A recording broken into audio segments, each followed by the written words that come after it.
In this video, we are going to go over how to put together a basic buyer offer using Brokermint. As we go through this, keep in mind we're going to use a couple of the most commonly used addenda and forms, but not all of them. There are 49, 50 addenda available, and most of them you'll not use very often, but there are some that are commonly used that I want to make sure you understand how to fill them out correctly.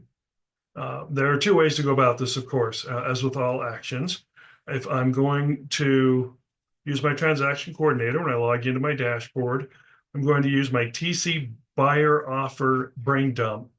And as you go through that, you're going to be filling out all the lines that, of course, that the TC, your transaction coordinator receives the brain dump and will then put the paperwork together.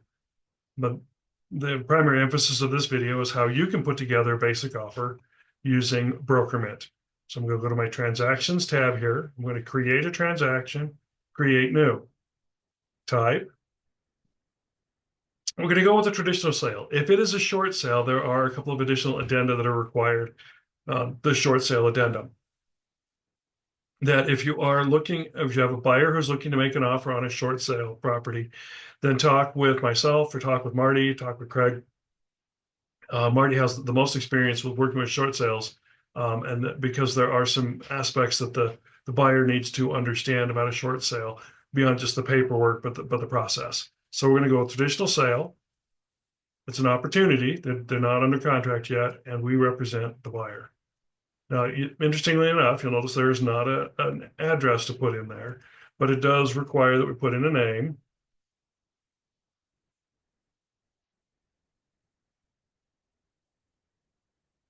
Now typical convention is by putting the buyer last name and then the address.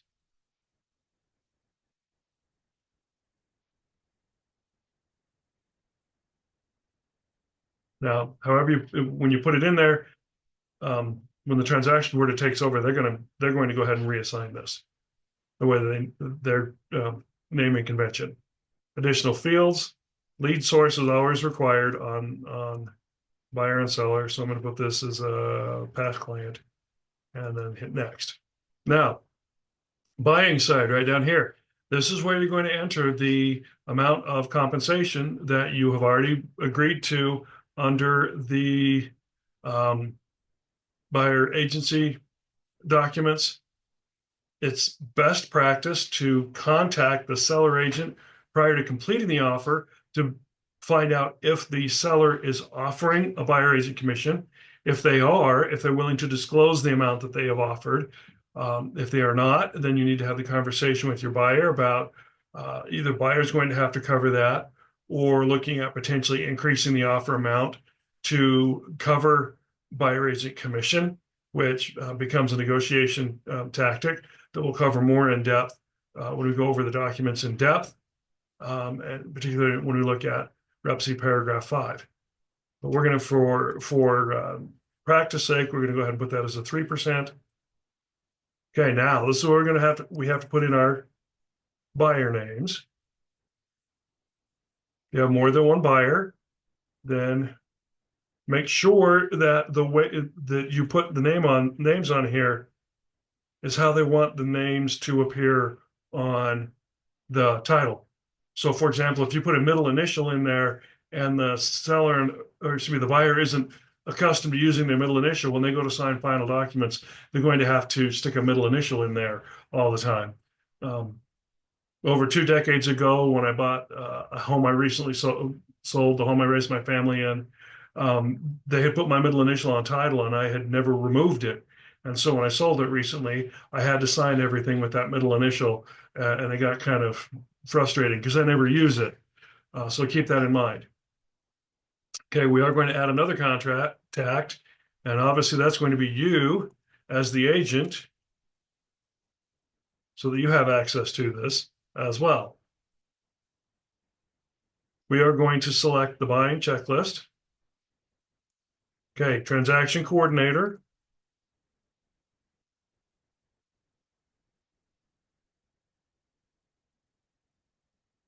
Now we're going to go over here to the documents page. RepC. We're now going to click on, for the RepC right here, I'm going to click on use forms. You notice real estate purchase contract comes up. Next. Buyers' names. You got to have those in there because it will add signatures for them. Now, this is where it gets a little weird. If I put the seller names in here, it's going to try to put in boxes for the sellers to sign as well, which can get clunky when the receiving agent tries to use it. So for right now, I'm going to go ahead and remove those. We can add them later. Make sure your name is in there. Seller's agent would be good to have in here.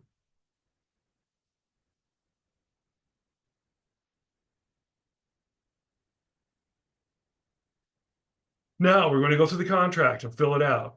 Offer date. This is the date that you are filling this out. Remember, in terms of the way that this works, these are ordinal numbers. This is the one time you have to remember 7th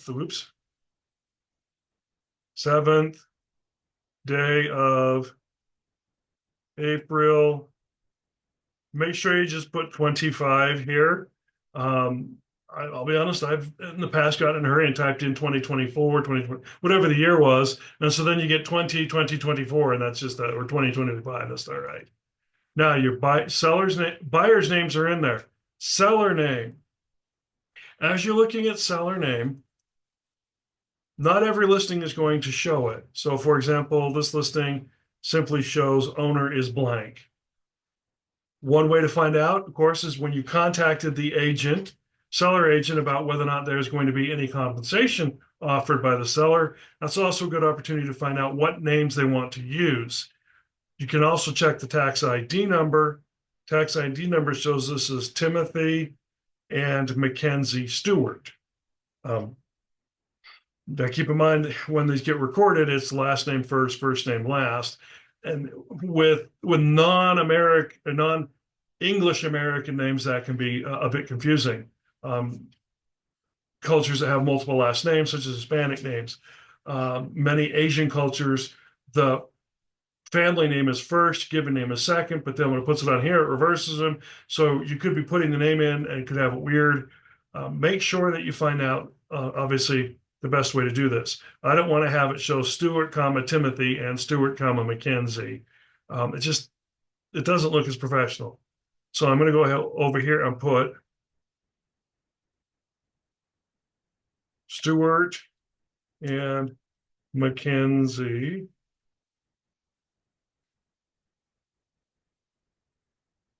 Oops, it's Timothy Stewart. That's right. See, that's why I double check.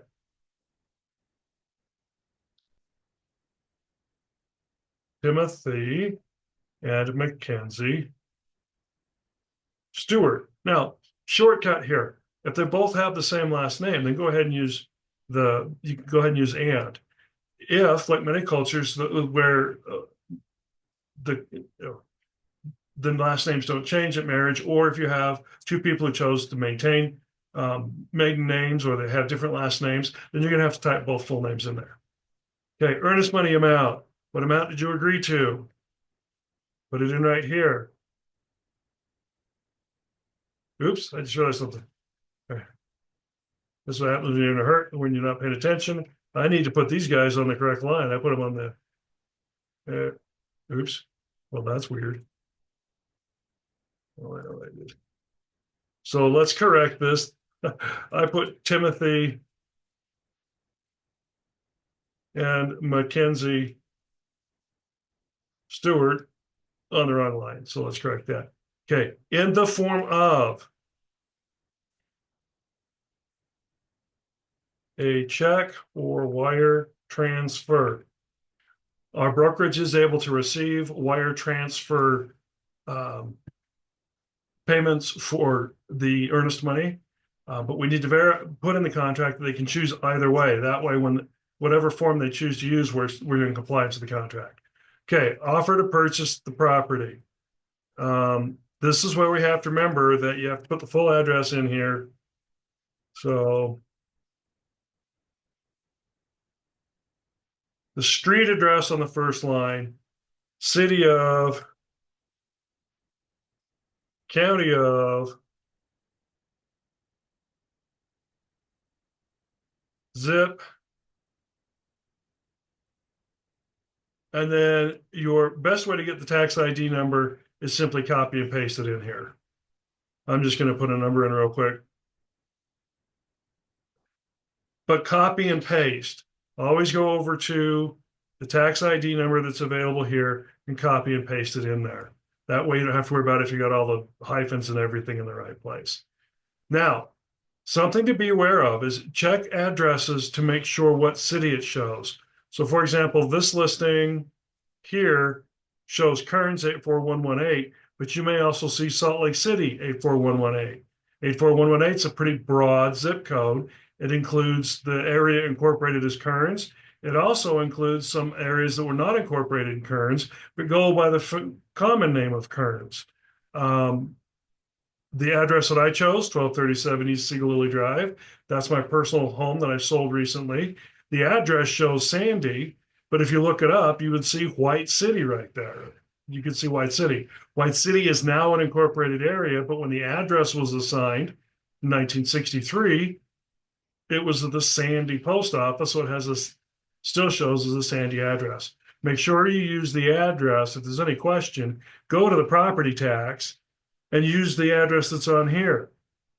4217 West, 5780 South Kearns on this particular property. But, make sure it's correct. Okay, included items. The fastest and easiest way on any inclusions is to simply go to the listing and copy and paste.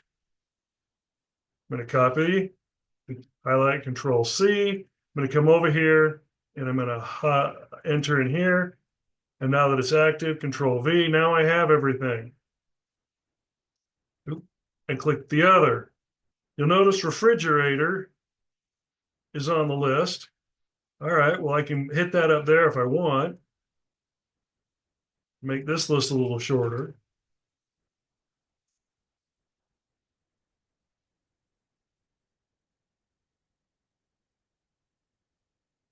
Washer, dryer are not on the list. Neither is microwave oven. So, your buyer needs to be aware of that. Now, are there any other included items? This will occasionally come up. Hot tubs, basketball standards, items that are not considered attached to the property that are going to be transferred by a separate bill of sale. In many luxury homes, we've been involved in luxury home sales in the brokerage where the property came fully furnished, but we had to have a separate list of all the furnishings and how much of the price that it was included with that. Lenders sometimes are a little hesitant to lend on the value of non-attached items. Okay, excluded items. Let's go ahead and go back to the listing. Oh, look, there's our excluded items, washer, dryer, trampoline, and freezer. It's good to see that they put trampoline there. Although trampoline may not always is, so I have to mark whether there are or not, are not additional items. Then excluded items, water service. This only has to be filled out if the water service is something other than your local municipal culinary water. This is if you have, I had a property out in the outside of Tooele that had a well, and the well came with water rights, and we had to make sure the water rights transfer with the property. You notice the following water rights or shares, if applicable, are specifically excluded from this sale. Unless specifically excluded, it is assumed that the rights transfer. Now, water rights and water shares are separate things. Water rights is if you have a well and you're using that toward the property. Water shares are typically irrigation. The water, you own a share in a company, and that allows access to a specific amount of water each year. Those can be transferred separately. Those can be sold separately. However, they're oftentimes sold at the same time because buyers aren't interested in buying land with no water, especially if it's the well that feeds the house.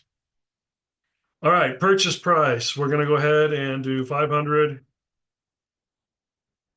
And I like to put the comma in there so I don't get messy. 500,000. Okay, earnest money deposit. Let's go back up here. We said we were putting a $5,000 earnest money deposit. Now, this is where most mistakes get made. Additional earnest money. If they're not putting any additional earnest money during the process, put zeros in there as a reminder. They're not doing it. New loan. This is what their loan amount is going to be. This is where you need to have talked with them about what they're told, if they're putting a down payment. If they are, how much, so that you get the math right. So my buyer says, well, look, I have $20,000 to put as down payment, and I put $5,000 earnest money. Does that mean I need $20,000 plus 5,000? No, it's this 20,000. You took 5,000 out of it. So now you got 15,000 still in the bank that you're going to be bringing, that you're going to use for the rest of your down payment. Those two add up to your down payment amount, 20,000. Well, that means we've now got a loan of 500,000, subtract my $20,000 down payment, 480,000. Okay, this line, seller financing. If they're using seller financing, then there's a whole nother addendum you have to use.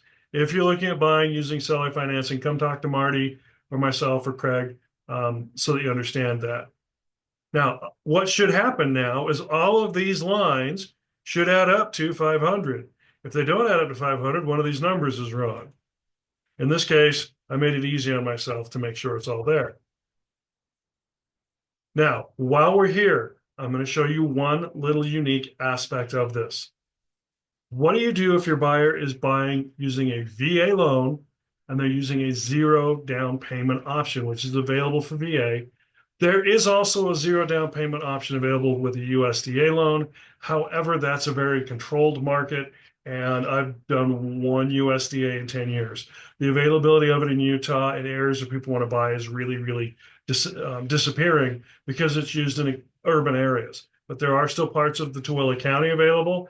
There are still a few areas around Saratoga Springs and Eagle Mountain on the way far out areas, Cedar Fort. But most of the Utah area, you're going to have to end up going clear up further north, Marriott, Slaterville. But if you're looking at a zero down payment option, like a VA loan, I put $5,000 down. My new loan amount in that case is going to be the full amount of the loan, 500,000. Well, what do you put down here now do as a balance due? Because I know that 5,000 plus 500,000 is more than 500,000. That's the total. By putting in parentheses the 5,000, that's the accounting way of showing that the $5,000 earnest money is not being used as part of a down payment. There is no additional money being paid at down payment by the buyer. They are using a zero down payment option. Now 5,000 add 500,000, subtract 5,000, adds up to 500,000. If they are using an FHA or VA loan, keep in mind, we have to use the FHA VA addendum, which we're going to look at in a minute. We're going to treat this like it's a VA loan. Sale of buyer's property. If this buyer has to sell any type of property in order to qualify to purchase, they have to disclose that. That means if they've got raw land they're selling, they need to disclose it. If they've got a home they're selling, they have to disclose it. If the property has already sold, they no longer own it. They don't have to disclose that. But if they are a current owner, they have to disclose that. Now, we'll go over that particular form separately because there is a separate addendum for that. We're going to treat this one as if it is not. We got a first-time home buyer here. Possession. Well, it's always best to go back and look at the listing and see what the seller wants for possession. And you notice they left it blank. Okay, well then if the seller does not have a preference for possession, then let's go with what's best for your buyer. Your buyer says, well, you know what? I want it upon recording. This is where the form is a little messy. And we're hoping that in a future iteration of the form, this gets fixed. But this checkbox right here on the end actually belongs over here with upon recording. If we check this, that means the buyer gets it on recording. Say the seller says, you know what, we need 2 days to move out. Well, you can check this box and then put in, well, if they need 2 days, we're going to put 48 hours. Well, if they want longer than about 2 days, 2 or 3 days, then we start getting into how many calendar days. So we need a week to move. All right, then we're going to put that the buyer can only take possession 7 days. Now, keep in mind, the lender may have requirements. All lending requirements, or conventional, FHA and VA, all require they take possession within 60 days. You can't push this past 2 months. We're going to say that the seller's in the process of moving, anytime to move out. Okay, prorations. If there's any kind of HOA special assessment that exists, who's going to pay it? Are you going to have the seller pay for it to pay it off? Are you going to have the buyer pay for it? Are you going to split it equally? Are you going to split it some other way? If there are no assessments, you called and said, are there any assessments? They said no. Then I put other. And then you know what? None. Okay. If there is an assessment on the property, and that should be also disclosed in the HOA docs, we want to decide who's going to pay for it. Most often, the buyer is going to want the seller to pay for it, but it's what can you negotiate? Okay. HOA other entity fees. Now, this is a different situation. Many HOAs require some type of what's called a reinvestment fee or a transfer fee that is paid upon the transfer of property. A reinvestment fee is a way for an HOA to get additional money to put into their reserves every time a unit sells. Transfer fee is typically a dollar amount that is what the HOA charges to do the paperwork for the new owner to be added to the HOA and the old owner removed. How are you going to pay for that? Oftentimes, sellers are not in a hurry to pay for that because it's usually a percentage, up to a half a percentage point or whatever's listed. It may say a half percentage of point of the purchase price of the property. $500,000, 0.05%. Well, you type that in here and go 500 times 0.05%. That's not bad. Well, let's go back to a half a percent, so times 0.5%. That's $2,500. That's a $2,500 hit that the seller may not be willing to take, but the buyer might not also have it either. So you got to look at how you're going to work that out. We're going to see if we can get the seller to pay it. Okay, real estate brokerage compensation. Now, be aware that this needs to be filled out exactly. If it is a percentage amount of the purchase price, you put the percentage amount here. If you're charging your client a flat fee and you want the seller to pay it, you put the flat fee here. Don't put a percentage here and a zero here. Here's why. This recently came up in litigation where a buyer went through the process with their agent, took this form to their attorney to have it reviewed, and the attorney said, hey, look, it says percentage or $0. You tell them you're going to exercise the $0 option. You're not going to pay them because it says percentage or. And this ended up in litigation. Now, the forms committee for UAR is aware of this, been made aware of this, and there's a good potential for this to be changed soon, eventually. But this is the only time I've had any of the attorneys from the board, Curtis Bullock, or the UAR say, put the percentage.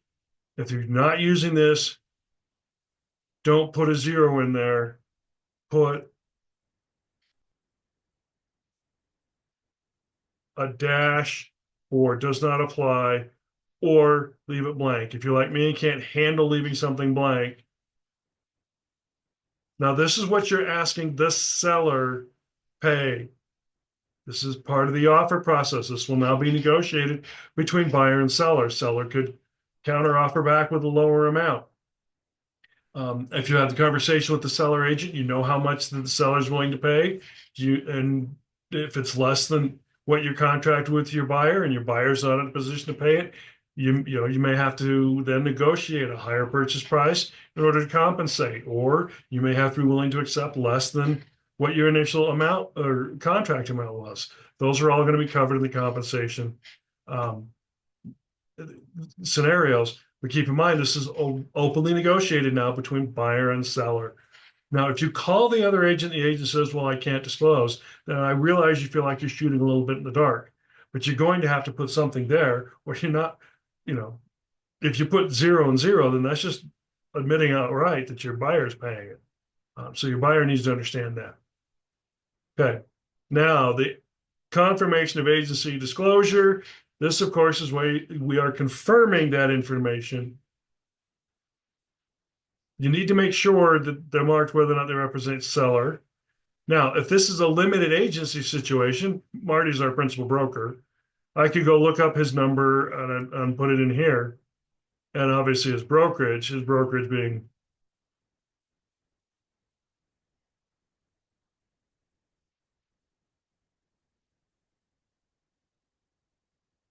um, then at this point, the brokerage would be buyer and seller's limited agent. The seller's agent is from an entirely different brokerage. You're just going to mark seller and seller. Okay. Now, if you're not sure how to find an agent's number, license number, then on the MLS, I'm going to go to search agent. And if I type in MARTY MC,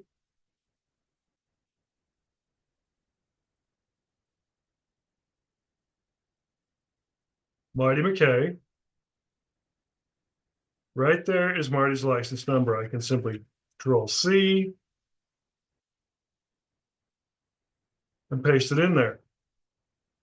Now, if I go back up here, you'll notice it shows the office, Prime Real Estate Experts. Click on that. Here's the office's license number.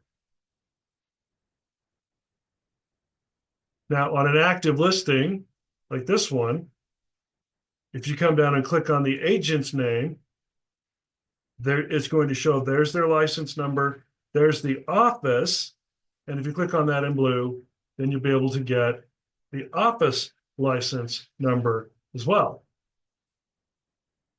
Now, hopefully you remember your license number. 9452717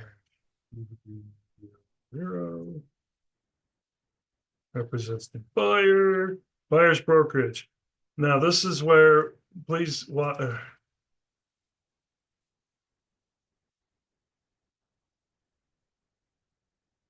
looks a little different than most of yours because the branch that we technically have a branch, it's the founder's branch that I'm over, but very few members of that that has a longer history.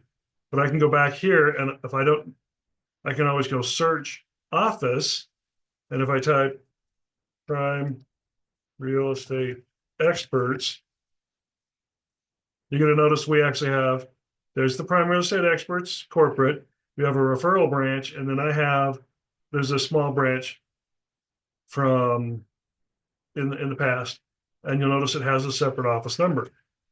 If we were to ever open another branch in a whole other city, it's in here for that. Okay. Okay. Seller's disclosures, you notice if they want any other information, we can ask for it. Due diligence is or is not. Typically it is, especially for a first-time buyer. Appraisal condition, it is. Financing, cash offer, there will be no financing required. Obviously, we put above, there's financing required. Now, buyer's right to cancel before the financing and appraisal deadline. If you put a dollar amount in here, This says this is how much of the earnest money becomes non-refundable upon acceptance. If the buyer wants to make their offer look really strong, they can put a dollar amount in there. But they need to understand that how risk averse is your buyer, and can they afford to lose the money? If they can't, then no, we're not going to make any money non-refundable um, the moment that this goes active. Additional earnest money. Sometimes buyers will, after they get through the inspection process, will put additional earnest money down to show as they go through financing that how much more serious they are.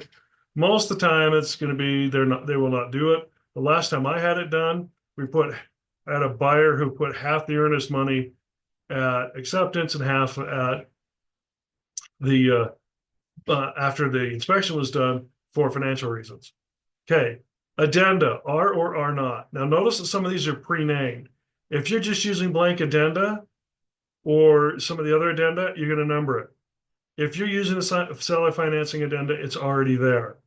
FHA VA loan addendum is already there. If you're using the FHA VA loan addendum and some other addendum, FHA VA addendum should be number one. Whatever addendum else you're going to use should be number two. If you have a buyer that's using conventional and is asking for closing costs, there is a closing cost addendum that you would use. We're going to go FHA VA addendum. Paragraph 10, home warranty, will or will not. If you mark will not, you just move on. If you mark will, who's ordering it? Well, oftentimes the buyer wants to choose the plan so they know what they're getting. And selected by the buyer. Now, $700 is about average. It's up to you who's going to pay for it, buyer or seller. Oftentimes you're trying to get the seller to pay for it. Most home warranties, if they pay for it at the time of settlement, become active upon closing. Buyer could move into the house and a month later decide they want a home warranty.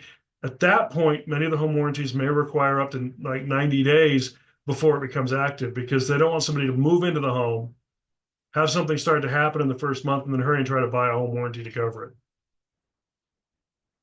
Mediation shall or may. It's up to you if it wants to be compulsory or voluntary. If there's any disagreement over the contract. Deadlines. There are two ways to do this. One is by putting a specific date in here. Many agents prefer to do that. The disadvantage to specific dates is that this goes back and forth for a couple of 2 or 3 counter offers over 3 or 4 days. You write this on a Saturday afternoon, and the agent says, well, we're not going to respond until Monday night. So you add a couple more days on what your plans are. If it goes back and forth a couple times, you may end up having to counter with new dates because now you're off by however many times it went back and forth. So you can either select a specific date or you can put a set number of days after acceptance. Now, what this means is you're going to have to do some math, or your transaction coordinator is, after it goes back and forth, and we get a signed accepted offer with all the offer and addenda and counter offers all signed and communicated. Now we have to go look at a calendar. The disadvantage is that may put some of your dates on like holidays or Sundays, and you didn't intend that to happen. And now you're going to have to probably do an addendum at some point and kind of clean it up a little bit. It's your choice. Make sure there's a date on all of these, however you choose to do it. Make sure there are dates in there and they're reasonable. Talk with the lender about how fast can we settle. If they've been pre-approved and all they're waiting for is a signed offer, then they may be able to get underwriting completed fairly quickly. Due diligence, you got to have time to get an inspector out there. If we're writing this on a weekend, how fast can we get an inspector? If you've walked through the home and are aware of things that might be an issue that need to be taken care of, you got to, reasonably think that through. If you're working with FHA or VA and there's some things that you think might be a concern for meeting FHA and VA qualifications, and you're not sure, call me or call Marty or Craig. But you may need to put some additional time in there before financing an appraisal to get anything taken care of that might be an appraisal condition, particularly the condition of the property. You know, plan ahead for those kind of things. Okay, now we're going to go ahead and save and close that one. Now, addendum 1. I'm going to come over here and I am going to go to addendum 1. I'm going to use forms, select form, UAR, forms, and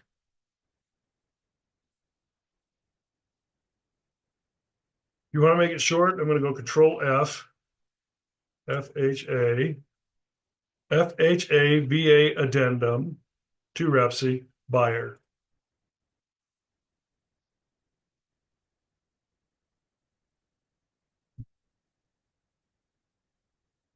Okay, I mentioned before,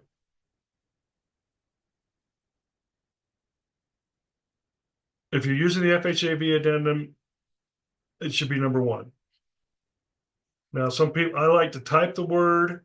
I'm old school. Some people just use the number, whatever. Make sure that your reference date is the same as the reference date on your offer. Fill in your buyer, seller, the address, all that kind of stuff. We're going to make sure it matches what's on the REPSI. Now, here's the thing. FHA or VA, you have to indicate what kind it is. We said mine was VA. This big paragraph right here explains to the buyer and the seller what FHA and VA means in terms of some unique aspects of that from a buyer and seller perspective. If the appraisal value comes in below purchase price, the buyer cannot be compelled to pay the difference and cannot be compelled to continue to try to purchase the price at the original negotiated price. They're not going to qualify for the loan for it. They can choose to pay the difference between the two or negotiate a lower price. Or if that doesn't work, then they have the right to cancel the contract and receive the earnest money back. FHA and VA also have property condition guidelines, oftentimes referred to as the MPR's minimum property requirements, but the term safe, sound, and sanitary. Is the property in safe condition? Is it physically sound, and is it sanitary? And sanitary is more than just clean. Is it in a condition that you essentially could move in without having to worry about broken glass, electrical not working, plumbing not working, handrails, lots of things, okay? That if the appraiser comes in and says, it does not meet these qualifications for these reasons, the seller is going to have to complete these prior to settlement, or the buyer will not qualify for the loan. Buyer could choose to work out however they want to do that. I've had buyers go out and help with the repairs. I've had sellers take on the repairs. I even had an agent out in a rainstorm hanging up a rain gutter in her high heels to meet that. Because that's where this part comes in. Seller shall make any and all appraisal required repairs as long as that provided does not exceed. You can put in there, if you've walked through the home and you've seen some concerns, the seller could be compelled to spend up to $1,000 on the repairs. After $1,000, it's up to the seller what's going to happen next. Okay. You could choose to leave that blank. It's negotiable. If required by FHA or VA rules, seller shall furnish the buyer with a current pest control report. I usually put $100. VA in Utah does require the pest control. It's actually called the wood destroying insect report, or commonly called the termite report. They cost about $100. The inspectors that we recommend they go with that do the physical inspection, most of them we recommend are also licensed to do that, and they'll include that report at the same time and bill it separately at closing as a closing cost to the seller. Okay. Oh, hey, I just realized I need to go back to I don't like leaving just a number there, but unfortunately the square is so small. Now, here's something to keep in mind. Whatever date you put for acceptance deadline on the um, REPSI has to match on all the addenda. So I need to go back because you probably didn't notice I skipped a spot. I'm going to go back over here to the REPSI.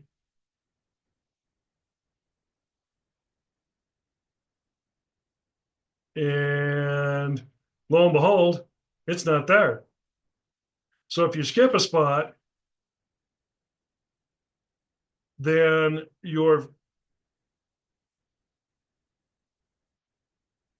then I need to go to my REPSI and I need to edit and e-sign it. And hey, got in a hurry. I just realized I didn't put an acceptance time. So let's go ahead and put 8 o'clock p.m. tomorrow. Save and close. Okay. Now I'm going to pull up a couple of addenda here that are commonly used that often wouldn't be put together. If I use the FHA VA addendum, I wouldn't be using, the following form. I'm going to go back over to my UAR forms. If I want to find something, I do Control F, and I'm going to put closing cost addendum buyer. I'm going to select this, hit select.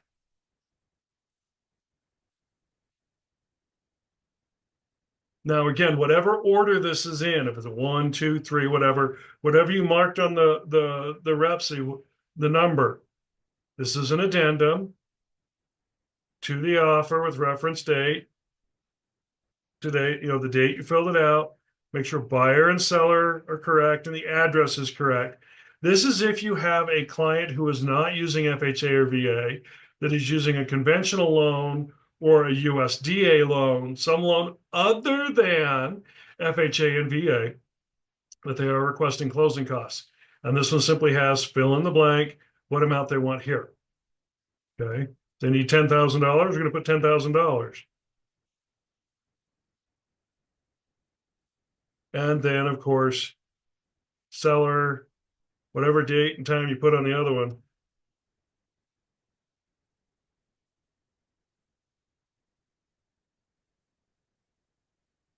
Okay. Now we're going to go back to the FHA VA addendum for a reason. FHA VA addendum has a spot right here that is the same wording, essentially, to the other one, although it has some additional terms. If your FHA or VA buyer is requesting closing costs, they have to include it right here because it says it's going to ask for a permanent reduction or temporary reduction, mortgage loan rate, financing costs, prepaids and escrows.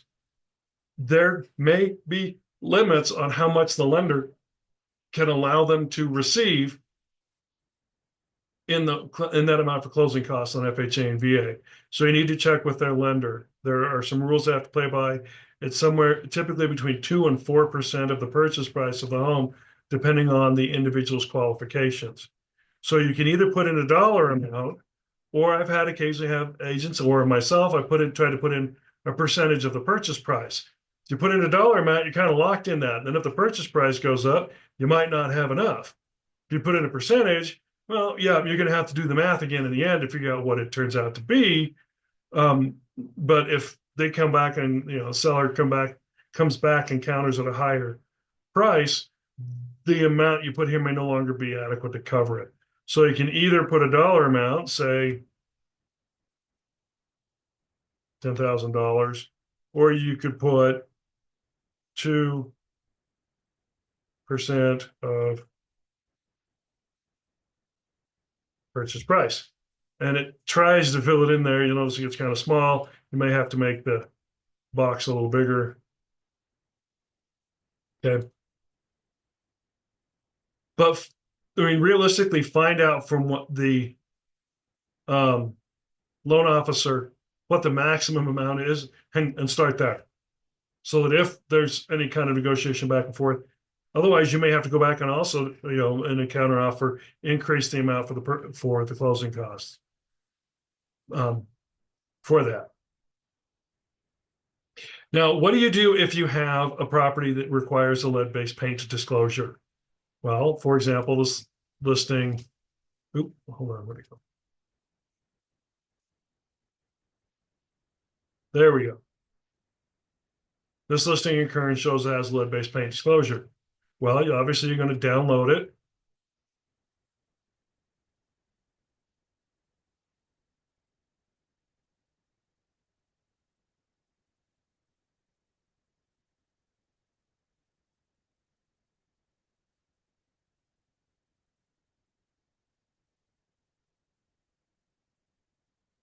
Because you'll notice it's already now been completed and signed by the seller. So seller signature, seller agent signature. So I need to put it in there because this has to go with the offer. In fact, it should go in front of the rep sheet. So I'm going to go back over to my Brokermint, lead-based paint disclosure, if applicable, upload rather than use forms. I'm going to go back over here to my downloads. There it is. I'm going to upload it in there. Now I can click on e-sign, add my signers.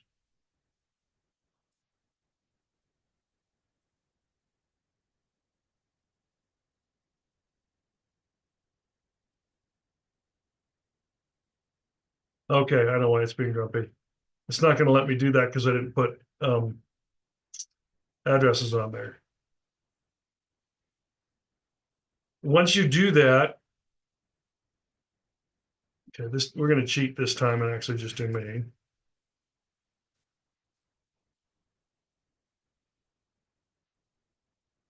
Now, section 3, your buyer's acknowledgement. They may request a 10-day opportunity to have a lead-based paint test done, but then you also have to go and include the lead-based paint addendum, which the lender is going to see. It's their choice, or they can choose to waive this and just move forward. Whichever one they're going to choose to do, you're going to take a checkbox, put it over that, click, fill it in, then you're going to add their signature. And you can add a date if you want, but keep in mind the signature will be date and time stamped. And then you're going to send it to them when you send everything else for signatures. Okay. This has to be with the offer or the offer is not complete. We're very picky about that in the brokerage. Now, as I mentioned, there are a lot of additional addenda available. This is preset to hold 10 additional addenda that could be uploaded during the course of a transaction. If we go past that, you still haven't hit the record, to be honest with you. Just know that this is set up that way. If there is a limited agency agreement, now this time because I had Marty, we've got a limited, you got to put agent in there.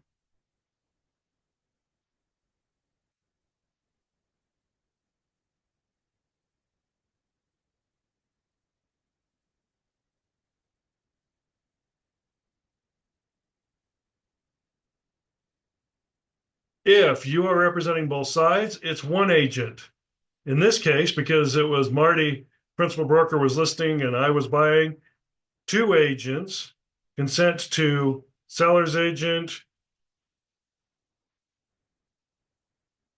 and buyer agent, if you're the buyer agent, within the same brokerage. You notice you have your buyers sign it and then the spot for the sellers to sign. Okay. Name, the top is always, agent representing the buyer. Seller's name, this was, what is it, Timothy and Mackenzie Stewart, agent representing the seller. That was Marty. Okay. and then the address. And then you have to choose, is it you representing both sides, or is it a situation where you as the buying agent are part of prime real estate expert and the listing agent is prime real estate experts, even though you may not have even actually interacted about this. And you'll notice that you're going to be signing it as the authorized agent here. So your name's in there. All right. Those are the primary ones you need to be aware of to get an offer put out there. If you're going to use a blank addendum, you need to do anything else with the blank addendum. You notice you can go over here and click on addendum, use form, select form, UAR, forms, and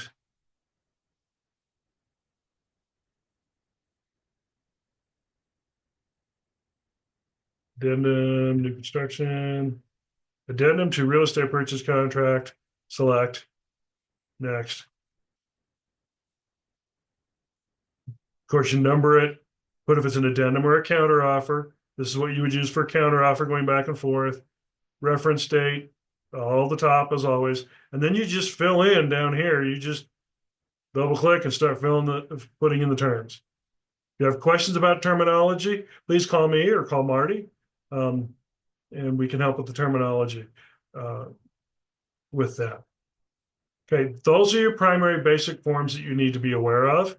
We're going to go a little more in depth with them on a different document, because at this point now you'd want to be going ahead and sending them all for signature and get them signed.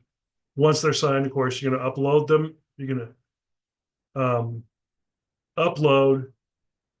download them as a PDF and send the PDF. Don't send it directly through Brokermint. A lot of email providers will end up sending it to spam. Besides, you also want to be able to put put the pre-approval letter, which you can upload if you want to. You'll notice there's not a spot here labeled pre-approval letter. If you want to include the pre-approval letter, you go to your documents, unsorted, add document, upload from file, and then you go find your pre-approval letter and upload it. And then it's right there and you can have it in there as well. As always, if you have questions, always call and ask.